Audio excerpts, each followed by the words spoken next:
Dari jemaah yang dimuliakan Allah Subhanahu wa taala, kita lanjutkan lagi masih dalam sifat daripada iman seseorang yang sempurna.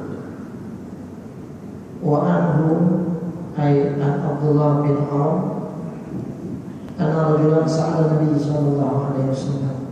Ada seorang laki-laki bertanya kepada Rasulullah sallallahu alaihi wasallam, ayyul islami khair? Islam model gimana yang baik? Qala, Nabi jawab, tut'imu ta'am wa taqra'us salam ala man arafta wa man lam ta'rif. Wa khamsah ila Tirmizi.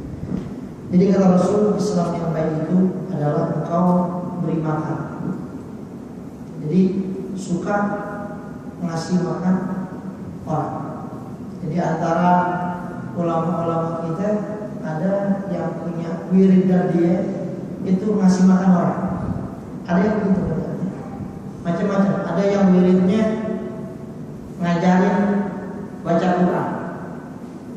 Ada yang wiridnya dia emang dia wirid. Ada yang wirid begitu. Nah, seorang tuh ada begitu. Kalau tiap Jumat itu siapa aja yang mau makan di rumahnya silakan. Yang mau ke kampung-kampungan apaan tak. Kenapa? Suka memberi makan kepada orang. Nah, Nabi Ibrahim alaihissalam itu kan dikenal sebagai seorang nabi yang paling gemar ngasih makan orang. Jadi beliau itu disebutkan kalau makan itu nggak bisa sendiri. Jadi dia mesti jalan walaupun beberapa jauh jaraknya dia jalan, dia nyari orang buat makan, buat nemenin dia makan. Jadi yang pernah mau makan sendiri selalu. Kalau ada tamu selalu dijamu dengan memotong hewan yang dia punya, ya kambing dan lain sebagainya. Jadi mau beri makan ini termasuk sandaran sebagai seorang muslim. Jadi suka memberi makan kepada orang. Jadi ketika ada rezeki kita undang orang, ngapain? Makan aja di rumah kita. Ada yang begitu. Lalu orang salam. Batak salam, engkau mengucapkan salam kepada orang yang kau kenal dan juga kepada orang-orang yang kau belum kenal. Jadi ucap salam, afsus salam, disuruh oleh Rasul tebarkan salam. Makanya hadirin jamaah yang dimuliakan Allah Subhanahu wa taala. Ya, kalau kita di Indonesia mayoritas muslim mengucapkan salam, tapi hadirin ada satu hal yang perlu dicatat. Mengucapkan salam kepada orang-orang kafir itu hukumnya haram, nggak boleh. Jadi kalau orang-orang muslim kita nggak boleh mengucapkan salam karena salam ini hanya ditujukan buat orang-orang muslim. Karena isinya doa, assalamualaikum warahmatullahi wabarakatuh. Makanya memberi salam itu sunnah, tetapi menjawabnya menjadi wajib. Tapi juga perlu dicatat. Kalau ada orang datang, misalkan lagi pengajian ini nih, orang datang ucap salam, assalamualaikum. Itu model begitu. Itu nggak perlu semuanya jawab. Perwakilannya aja yang jawab itu sudah cukup. Prinsipnya sudah cukup. Makanya orang kalau begini datang lebih terlambat misalkan, dia datang lewat pintu, ucap salam, assalamualaikum. Ya udah, duduk aja. Kalaupun dia mengucap salam, ya paling duduk sama yang di dekatnya. Tapi kalaupun dia mengucap salam, perlu jawab semuanya. Cukup perwakilan yang jawab dari sekian banyak jamaah itu sudah memadai. Jadi kita nggak jadi dosa nggak menjawab salam saudara. Ya kecuali kalau memang langsung. Nah itu hadirin yang Allah. Jadi mengucapkan salam kepada orang yang kita kenal dan orang-orang yang tidak kita kenal. Hadirin yang Allah. Kalau di Indonesia orang Islam diciri ini gampang. Makanya kan identitas orang Muslim itu nggak dilihat dari jenggotnya enggak, bukan dari pakaian enggak, bukan dari itu. Identitas orang Muslim itu dilihat dari karakter dia. Orang kalau dia itu yang Islam, Kristen, Syria itu yang perempuannya pakai jilbab, sama kayak orang itu. Kita nggak bisa bedain. Kalau yang nggak tahu dipegang hadis sama itu ada apa orang Islam? Ya. Bapak-bapaknya sama, jenggot, tapi bukan orang Islam. Agamanya bukan. Ya. Jadi seperti itu. Jadi identitas Muslim itu bukan dilihat dari casing. Ya casing boleh, tapi itu bukan menjamin semuanya. Ini kadang-kadang kan di antara kita kan ada kan yang menjadikan Islam itu identiknya dengan modelnya kayak begini. Islam itu harus pakaiannya model mesti begini. Enggak begitu juga. Islam itu bagaimana orang di hatinya. Walaupun di tampilannya dia pakai celana, pakai kaos, tapi mantap di imannya. Itu dia orang Islam. Ketika kita minta salam, assalamualaikum, dia jawab waalaikumsalam. Itu hatinya orang Islam. Walaupun dia pakai jenggot, banyak, tapi maaf. Ya kalau orang Arab kan itu semua boleh pakai.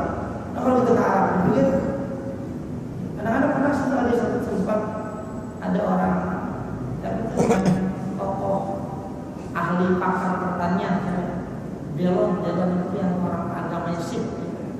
Itu karena dia kan orang kita melihat dikata Habib kemudian kan pakai orang India, kan India, dia kan pakai gitu juga tuh. Datang mencium tangan aja dia bilang balik. Kata ada Habib, bukan Habib. Emang begitu orang India tuh punya pakaian model begitu, itu bukan apa. Jadi kita jangan tertipu dengan casing tampilan. Makanya Islam itu enggak identik harus ada jenggotnya orang Islam, harus begini. Iya, sama. Yang penting bagaimana dia mengamalkan ajaran-ajaran Islam. Ketika ada kawannya yang bagus, ya, dia ucap alhamdulillah, dia jawab ya. Nah itu dia berarti itu dia orang Islam. Kalau Kristen Syria kan begitu, sama. Itu yang kayak Islam gimana yang Betawi, ya Kristen orang Betawi Kristen di mana di Bekasi di mana sih? Itu kan dia pakai peci pada, masuknya kemana? Gereja, hah? Memang aja dia, kan begitu pada nggak bisa identitaskan dengan seperti itu. Jadi prinsipnya Islam itu bagaimana orang pengamalan dari ajaran Islam itu sendiri. Jadi yang namanya tampilan casing dan lain sebagainya itu bukan menentukan. Walaupun itu boleh, tapi itu tidak menjamin itu semua. Ya kalau kita ke sholat ke Arab itu orang-orang gitu. Ya, pakaiannya kita lihat pakai gamis, tapi belum tentu dia seorang Muslim. Orang-orang Nasrani pun yang di Syria pakaiannya begitu juga sama. Gitu. Makanya hadirin dari Allah. Rasulullah SAW itu mengucapkan salam. Lalu bagaimana kalau orang itu kita ucapin salam, kita nggak tahu kalau dia bukan orang Islam. Ya udah namanya juga kita nggak tahu. Kecuali kita tahu dia bukan orang Islam, kita nggak tahu. Misalnya ada kawan kita di kantor nih, kadang-kadang orang-orang non Muslim itu suka ucap salam. Assalamualaikum. Kita boleh dijawab. Assalamualaikum. Karena salam itu khas untuk orang-orang yang beriman kepada Rasulullah. Jadi di antara tanda orang yang imannya masuk dalam kategori sempurna ketika dia suka kasih makan orang, itu ciri. Lalu kalau jalan ketemu saudaranya dia ucapin salam. Assalamualaikum. Itu bagian daripada ciri iman seorang yang sempurna. Nabi Hurairah radhiyallahu anhu dari Nabi sallallahu alaihi wasallam al-iman bikun wasaquna wa bikun bisitu syukur. Afdallah qawlu la ilaha illallah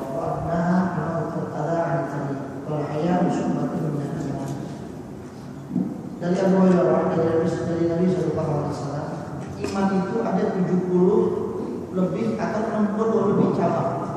Dan dalam kitab Qawaidul ada Manzumat Syu'abiddin itu kan cabang-cabang iman itu ada banyak, ada 60 sampai 70-an. Dan yang paling utama di antara cabang-cabang itu kata Rasul adalah ucapan la ilaha illallah. Itu yang paling utama. Iman orang itu mengucap la ilaha illallah. Makanya kita disuruh banyak mengucap la ilaha. Kalau dulu, nggak tahu kalau di sini. Kalau habis itu biasanya tahlil itu nggak kurang dari 100. Di sini nyampe 100. Kalau dulu itu kalau saya masih kecil kan kalau masih kalau habis subuh itu yang namanya tahlil itu nggak kurang dari 100, paling dikit 100 tahlil. Kalau sekarang ada yang cuma 10 doang. Ya, itu. Kalau dulu tahlil habis subuh, habis wiridan, habis sholat subuh kan tahlilan membaca itu 100 kali. Kalau sekarang kita kadang-kadang hanya di sini hanya misalkan semeja, yang 5. Jadi itu tak ada. Dalam kitab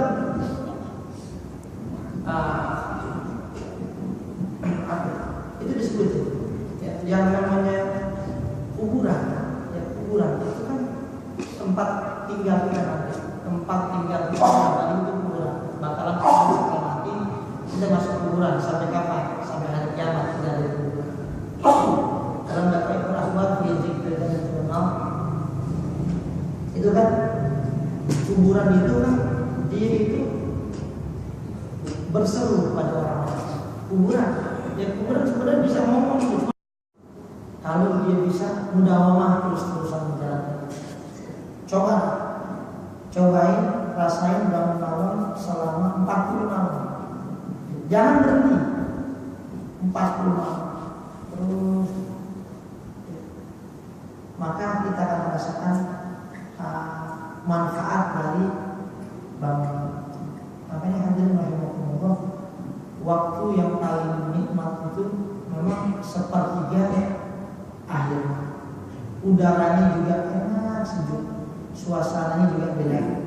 Makanya disitulah yang dinamakan tempat di mana kalau kita munajat itu dijabah oleh Allah Subhanahu wa Ta'ala.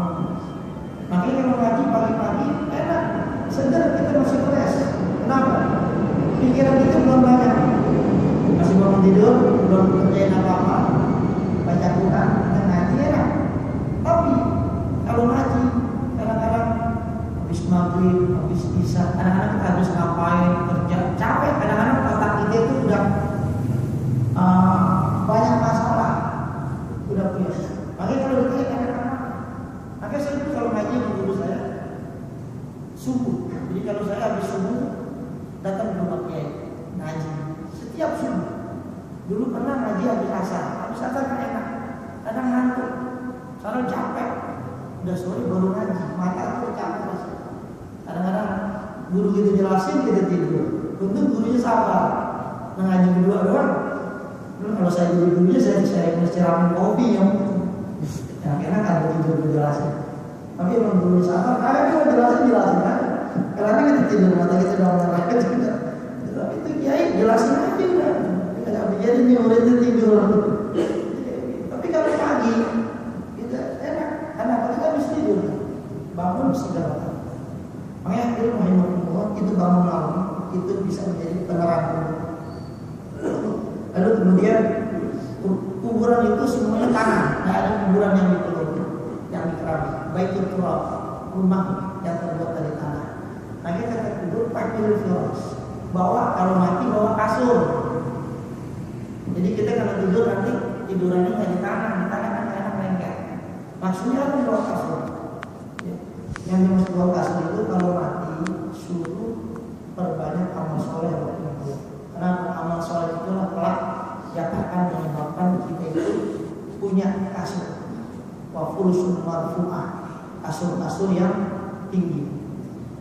Dalam tazkirah ahwalil maut wa akhirah disebutkan yang namanya kasur, tempat orang-orang yang di kuburan itu mendapatkan rahmat dari Allah itu, dan juga di surga itu tebel kasurnya itu orang-orang surga itu setebal 500 tahun perjalanan itu kasurnya buat orang-orang yang mendapatkan makhluk.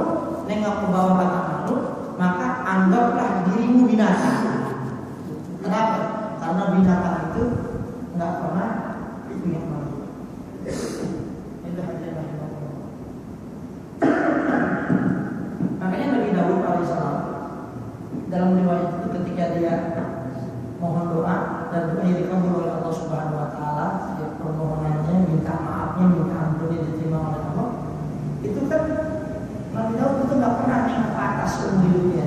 Setelah kejadian itu, dia nggak pernah nengok lagi ke atas. Dia kalau jalan muluk terus ke bawah, karena dia malu sama Allah Subhanahu Wa Taala.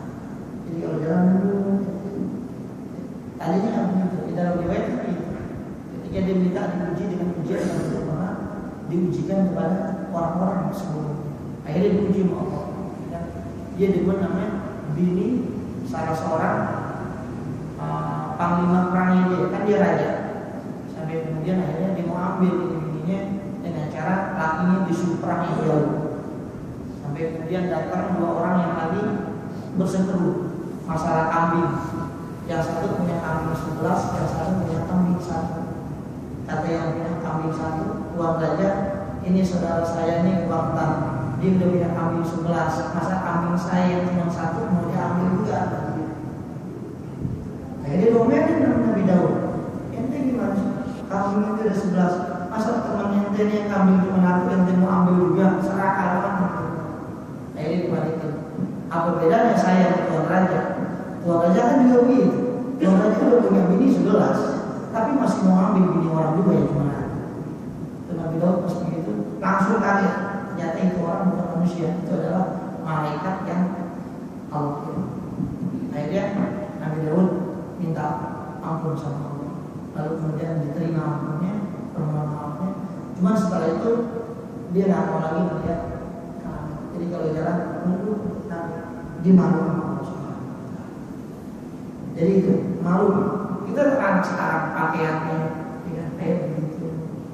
Nah, ini buat pakaian. Karena kita aja melihat aja, lihat risih. Tapi dia enak-enak aja. Jadi kalau orang-orang dulu tuh kalau babib, nggak ada yang boleh nongkrong di jalanan. Kalau punya ke masjid juga ada ngumpet. Kenapa? Malu, nggak enak. Kalau sekarang kan nggak ada. Orang ke masjid cuma nongkrong aja di luar. Udah nggak ada lagi rasa malu. Maka malu itu bagian dari berdoa. Orang kalau nggak punya malu nggak apa. Jadi harus ada rasa malu. Manusia yang paling malu itu Sayyidina Utsman. Rasul itu artinya rahimahullah. Waktu dia ngumpul sama Abu Bakar, sama Ali, sama Umar, itu Rasul kadang duduk sampai betis beliau kelihatan. Tapi ketika Sayyidina Utsman masuk, Rasulullah langsung buru-buru turun. Sampai ditanya, ya Rasul, itu ada Abu Bakar, ada Umar, ya Ali. Maka tadi biasa aja duduk. Tapi ketika Utsman datang, kenapa? Tiba-tiba turunin tuh. Utsman itu orang yang paling apik. Jadi Rasulullah gak enak kan? Kalau ada Sayyidina Utsman bin Affan, itu sahabat-sahabat Rasulullah SAW. Kayak gitu. Makanya malu itu harus dipilihin. Orang kalau nggak punya malu, repot. Harus tahu malu. Nggak pantas dan lain sebagainya. Malu. Antara dari radhiyallahu anhu sallallahu al-din nasihat. Agama itu adalah nasihat. Kulna lima ya Rasul. Buat siapa? Buat Allah, buat kitabnya, buat Rasulnya, dan li'aimatil muslimin, untuk para pemimpin. Jadi yang namanya agama itu nasihat buat para pemimpin dan juga buat orang-orang awam semua. Agama nasihat buat semua. Jadi ketika kita mencari nasihat, karunya kemana? Ke agama. Agama di mana adanya? Ada di Al-Quran, di hadis, dan apa yang diucapkan oleh para ulama. Jadi orang kalau udah terlalu cinta sama dunia, repot.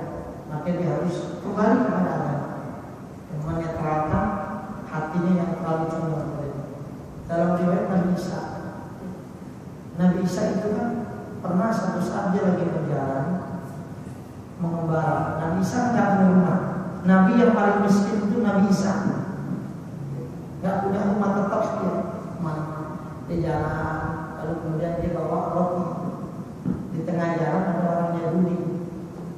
Dia mau ikut sama Nabi Isa jalan. Kata Nabi Isa, kalau ikut ayo Nabi. Di tengah jalan Nabi Isa keluarin roti. Yang ada beberapa riwayat. Satu riwayat mengatakan Nabi Isa bawa roti 3. Kata Nabi Isa, ini roti yang 3. Maka kita makan bareng-bareng. Akhirnya satu dimakan. 3 berarti kan kalau atu-atu kan berarti sisanya 1 itu lagi ya, ganjil. Waktu Nabi Isa lagi ngambil dulu bawa lagi dulu di sungai, pas dia balik itu kan berarti tadi ada 3 udah dimakan atu, ya, berarti 2 udah dimakan tinggal 1. Waktu Nabi Isa naik lagi ke atas, itu roti yang tinggal 1 udah kagak ada. Yang roti tinggal 1. Harusnya yang 1 tuh tulang tadi hidup lagi jadi anak misalnya. Lalu sama kita samperin ibu kamu, itu anak ini ikutin ibu kamu. Ditanya lagi teman, demi zat yang telah menghidupkan tulang-tulang tadi menjadi rusak. Saya menanya sama kamu, itu roti yang tinggal 1 siapa yang ngambil? Masih penasaran. Apa jawabnya? Kagak tahu saya nggak tahu sama yang ngambil. Jadi kalau bermengaku dia jangan lagi lewatin semua. Ini kan naik perahu kan lama ada perahu. Kata Nabi Isa, pegangan tangan dulu. Mau mana Isa? Kita nyebrang. Kan nggak ada perahu, udah mau ikutin aja gua. Jalan di atas. Kata Nabi Isa, demi zat yang telah menjalankan kita di atas. Saya menanya, roti saya punya makan. Apa jawabnya? Kagak tahu. Masih ada juga. Akhirnya jalan lagi Nabi Isa sampai ketemu banyak kerikil-kerikil pasir. Kalau orang itu bilang split dah, banyak. Akhirnya Nabi Isa berdoa, ya Allah ubahlah pasir-pasir ini, batu-batu ini menjadi emas. Luar biasa. Akhirnya Nabi Isa bagi 3 emas. Yang betul, wah, ini emas yang ini buat saya. Emas yang satu lagi buat kamu. Yang satu lagi buat yang ngambil roti. Sekarang saya tanya, itu roti saya yang ambil? Sebenarnya itu roti saya ambil begitu. Baru tuh pas dibilang yang satu ini emas buat yang ngambil roti, baru tuh ngambil aja dasarnya orang serakah orang.